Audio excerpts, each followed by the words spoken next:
Welcome to Hood Champion Boxing and Sports. In boxing, you find a way to win, or you find a way to lose.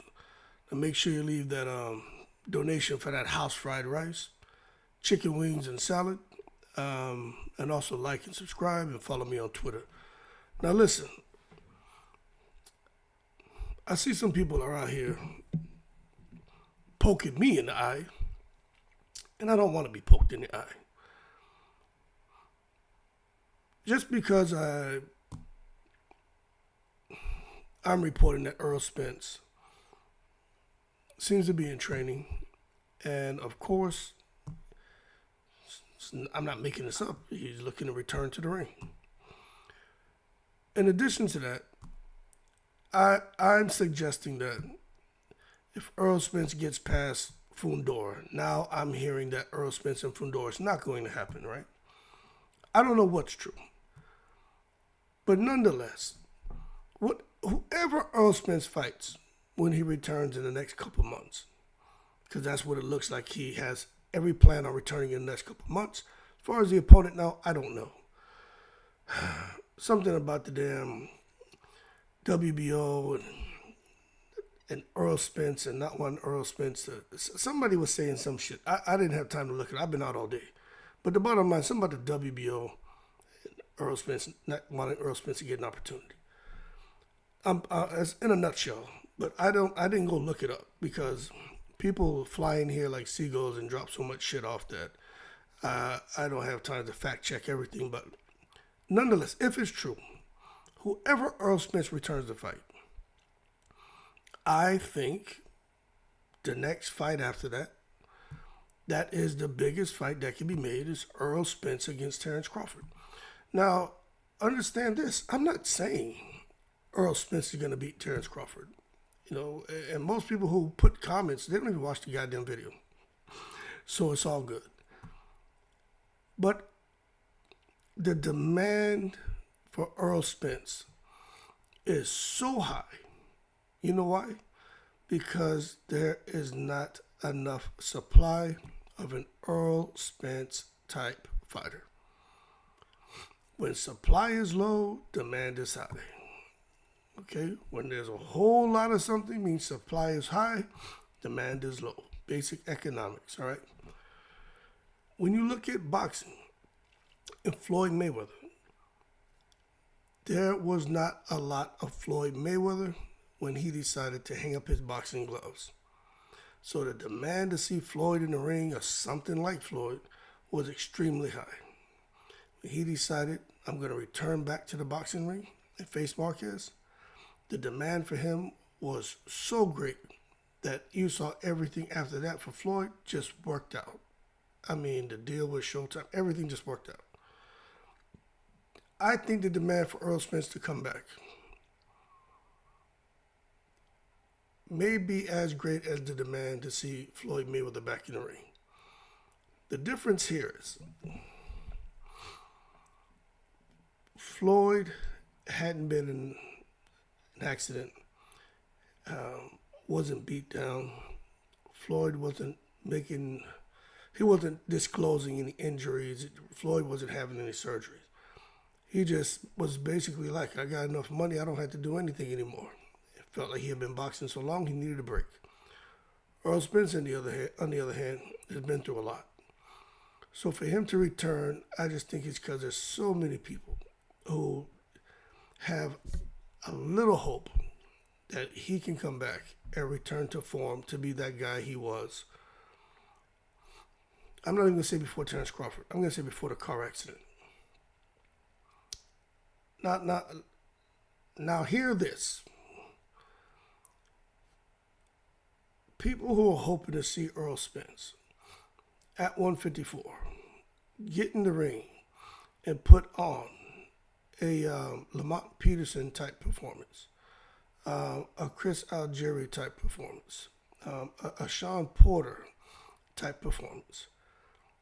To that I say, in the most respectful way, is to hold your horses and let's not take it to the stupid. Even when Mike Tyson returned to the ring to fight Roy Jones Jr., we were expecting to see something there. Both of the guys were a lot older, and they showed us that there were little spots where we were like, yeah, you could see they still have something left, but it's impossible to combat father time and do the shit they used to do when they were young. Then we saw Mike Tyson return to the ring against Jake Paul, although I think it was scripted. Mike Tyson's fatigue, that wasn't scripted, okay?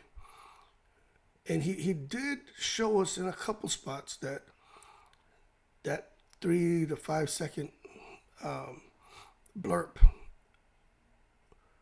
was the kind of shit that he could do the entire fight, however long it lasted, and give us bang for our buck. So with Errol Spence returning, and I think the demand is very high, I think Errol Spence, now this is just me now, is going to give us moments where we say, yeah, that's the Errol Spence we're used to seeing. But the Errol Spence that we were used to seeing before the accident was a guy who could give us what he's going to show us in his return fight, right? This is what I'm predicting. What he's going to give us in a spurt is what he's going to be able to give us a whole fight. And I think outside of that spurt,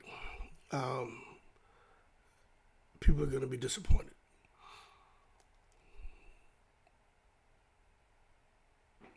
The weight. You know what? Maybe the weight makes a difference. But this is what makes it so intriguing, so interesting.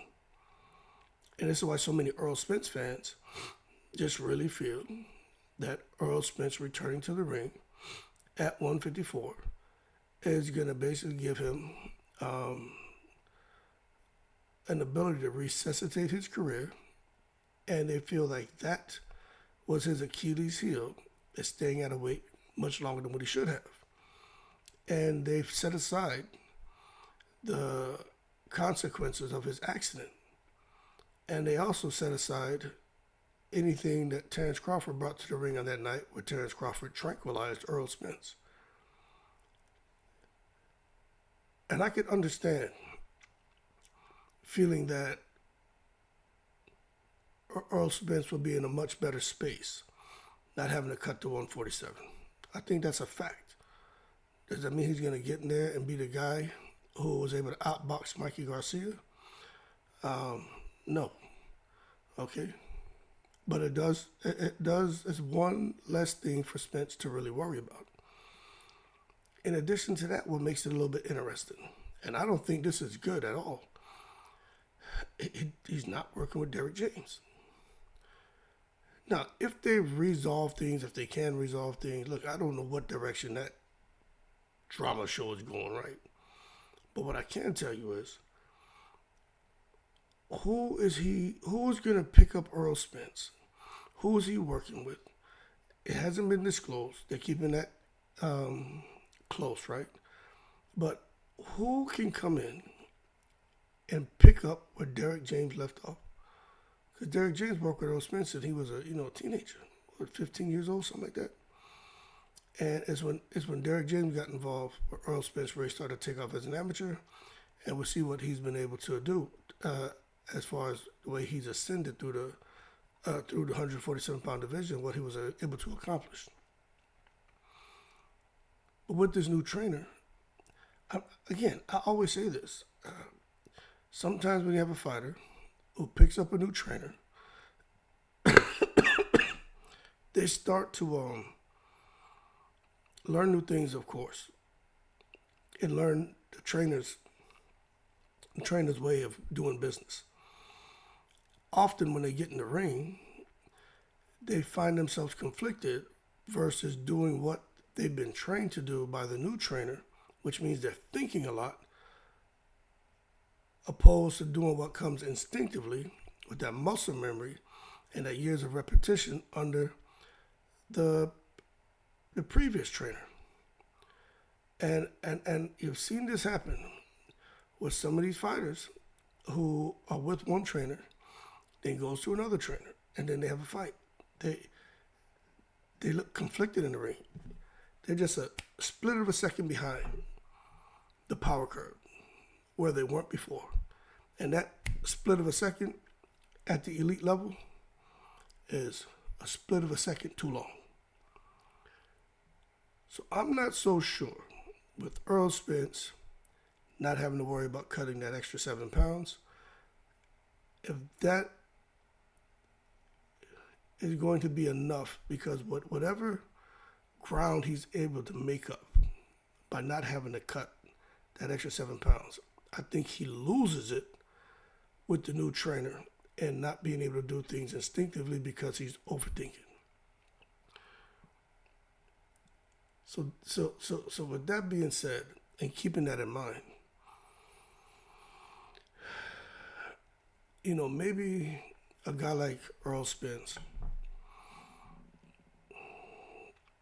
who's obviously loved by, Al Heyman, the Cubans, he is PBC. Maybe he should just stay retired. Because I'm going to tell you, I talked about this in another video. I've never been in a car accident, but I'm 49 now. And I started back lifting weights pretty consistently. And when I say consistently, when my first son was born 14 years ago, I stopped lifting weights. I used to bench 385, incline 320, run a mile. I talked about this shit before. I was an in shape dude, okay, boxing and shit. But what I'm saying that to say this. Now that I'm back in the gym and working out, and when I say lifting weights, I'm not lifting weights 5 times a week like when I was younger and running 5 times a week and like the shit I could do. I probably get in there and lift weights. In my garage, I have a 3-car garage, and half of the space is a gym. Then I also go to the gym. There's a YMCA, and I'll go to the base, right?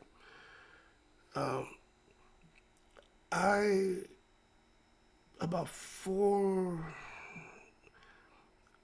maybe 5 months ago, started running and started back lifting weights consistently, about 2 times a week, because, I hurt. But let me tell you this. The pain that I have from lifting them damn weights, because of the wear and tear on my body over the years and the fact that I haven't been as active, right? It does not feel good. When I'm running, I feel great. I don't get tired when I run. It's just the knees, the shins, you know what I'm saying? Those things get a little sore, but I'm all right. I can run an hour and 20 minutes straight. No problem. I just pace myself and run hills and shit. And I could talk the whole time. But you see, when I'm in there lifting those weights, like when I first started back lifting weights, I was like pushing 225 for like 3 reps. And it just hurt, And I'm like, damn, I used to get in here and rep 315, you know what I'm saying? But now, here it is 4 or 5 months later, I'm hitting 275 for 3 sets of 2 now. Now, to you who are out there pushing 400 pounds plus, that's nothing. But remember, before kids, I was benching 385 14 years ago. I haven't really lifted weights like that until this year. So to get under 225 and only do it like 2-3 times, 4 or 5 months ago, now 275 repping 3 sets of 2. The muscle has memory, right? So even my son's like, God damn, Dad. And curling, the 60-pound dumbbells, you know what I'm saying? 4 sets of 6. After I worked up 25, 35, 45s, 50, then I get to the 60s, right? That's curling them shits. So I say all of that to come back to Errol Spence.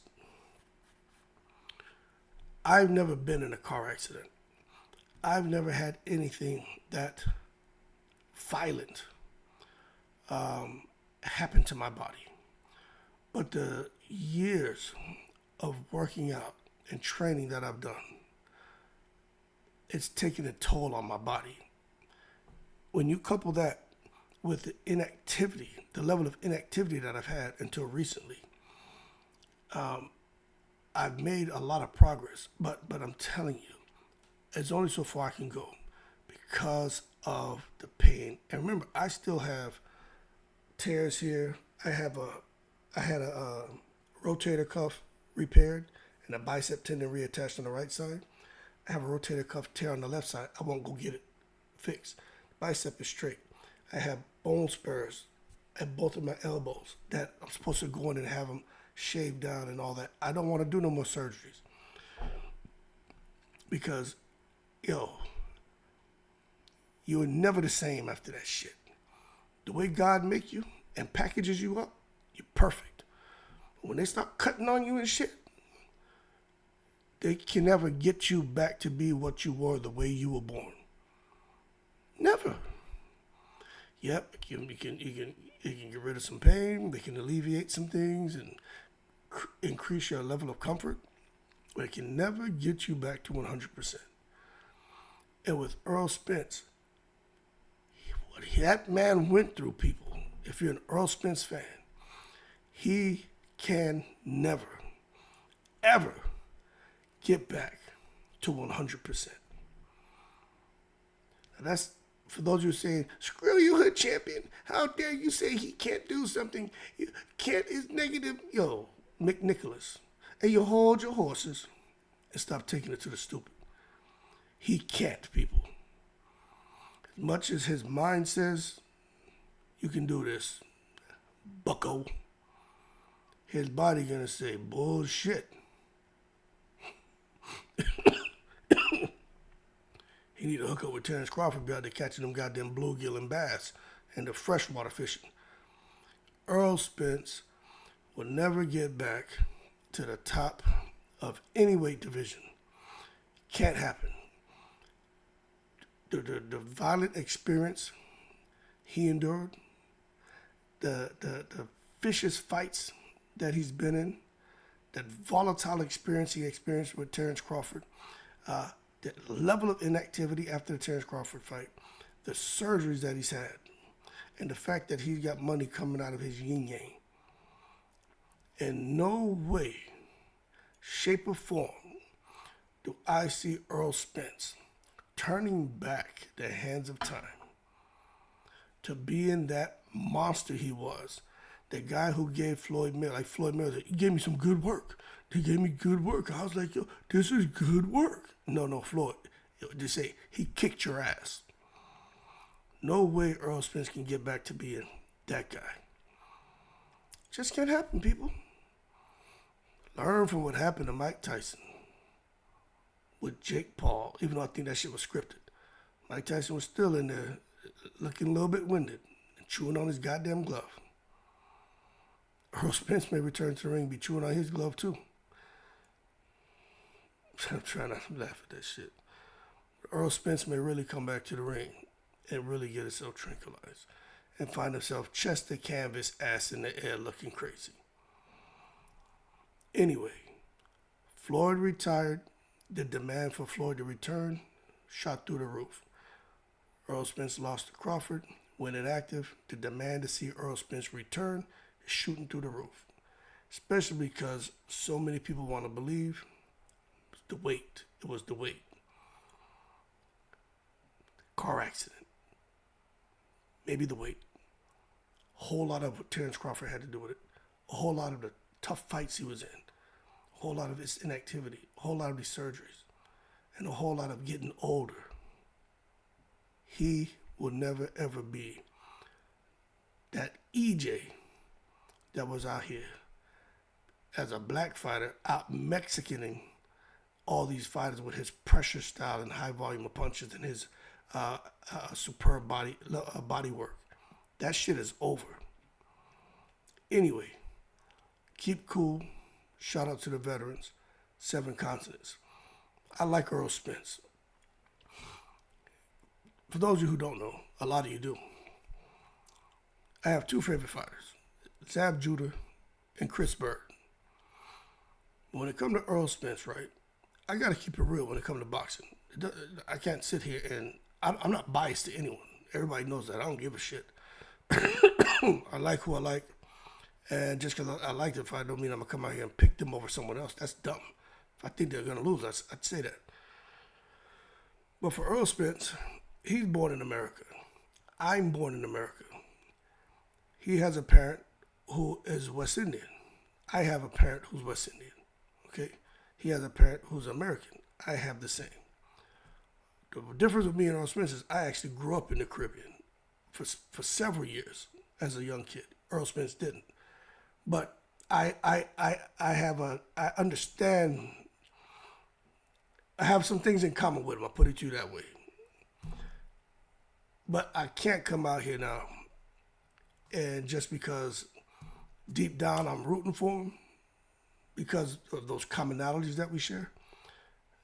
I just have to be real when we're talking boxing. I don't want to see him back in the ring because I just think he comes and he hurts his legacy. Anyway, keep cool. I'm in the breeze.